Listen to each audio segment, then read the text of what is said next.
Marvel की नई film Spiderman no way home इन 3 पीढ़ियों को एक साथ साधती है और अपना करिश्मा दिखाने में कामयाब रहती है। बड़े पर्दे के इस हफ्ते के उत्सव में अतीत की तमाम यादें फिर से लौट आई है। खलनायक आ गए हैं, लेकिन क्या पुराने नायक यानी पुराने स्पाइडरमैन भी film Spiderman no way home में लौट रहे हैं। Film Spiderman no way home की कहानी वहीं से खुलने शुरू होती है जहां ये 3 साल पहले film Spiderman far from home में आकर रुकी थी, यानी कि पीटर पार्कर ही स्पाइडरमैन है। ये अब सबको पता है। पीटर पार्कर की दुनिया अब पहले जैसी नहीं रही। उसका दोस्त नेड और करीबी दोस्त एमजे उसके करीब तो हैं, लेकिन पीटर को लगता है कि वो खुद अपने आप से दूर हो गया है। वो अपने परिचित एवेंजर डॉक्टर स्ट्रेंज से मिलता है और सब कुछ पहले जैसा कर देने की गुजारिश करता है। इच्छाएं इतिहास बदल देती हैं। यहाँ भी कुछ ऐसा ही होता है। मंत्रों की शक्तियाँ सिर्फ क्षैतिज दिशा में काम नहीं करती, वो ब्रह्मांड के गोलाकार में फैलती हैं और वे सब वापस लौटना शुरू हो जाते हैं। ये जानते हैं कि पीटर पार्कर ही स्पाइडरमैन है और इसी के चलते लौट आते हैं वे सारे खतरनाक विलेन जिन्हें सैम रैमी ने स्पाइडरमैन का जीवन मुश्किल करने के लिए रचा था। टॉम हॉलैंड से पहले स्पाइडरमैन का चोला पर्दे पर पहनने वाले टोबी मैगवायर और एंड्रयू गारफील्ड के दौर की फिल्में Spiderman, Spiderman 2, Spiderman 3, the amazing Spiderman और द अमेजिंग स्पाइडरमैन 2 तक की कड़ियां film Spiderman no way home से जोड़ने में इसके निर्देशक जॉन वॉट्स पूरी तरह सफल रहे हैं। Film Spiderman no way home की बीती स्पाइडरमैन फिल्मों के खलनायकों को फिर से पर्दे पर नई तकनीक के साथ देखना विस्मयकारी है। ये यादों को कारोबार में बदलने का मार्वल का नया मंत्र भी है। Film Spiderman no way home तकनीकी रूप से तो बेहद शानदार film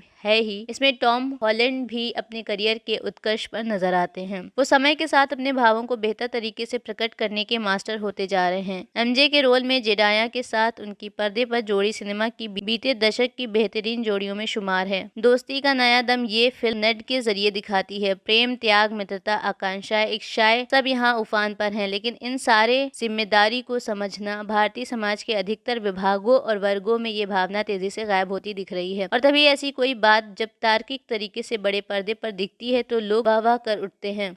film Spiderman no way home जैसी फिल्म बताती है कि सिनेमा के दर्शक ही चाहे तो नया निर्माण कर सकते हैं। दिक्कत बस ये है कि सुबह 6 बजे सिनेमा घरों के बाहर लाइन लगाने वाले दर्शकों में से अधिकतर स्पाइडरमैन जैसी जिम्मेदारी कम ही समझते हैं। दुनिया बदलने के लिए जुमलों का सहारा लेने वाले डॉक्टर स्ट्रेंज का सच के साथ रहने वाले स्पाइडरमैन से सामना ही फिल्म की कामयाबी की असली मंत्र है। यही समय का बदलाव है और यही आने वाला कल का संकेत भी। फिल्म के क्लाइमैक्स के अलावा एंड क्रेडिट और पोस्ट क्रेडिट दृश्यों में मार्वल के प्रशंसकों के लिए मार्वल सिनेमैटिक यूनिवर्स की नई कहानियों के दिलचस्प संकेत हैं और ये फिल्म देखने का मजा भी आखिर में दूना कर देता है।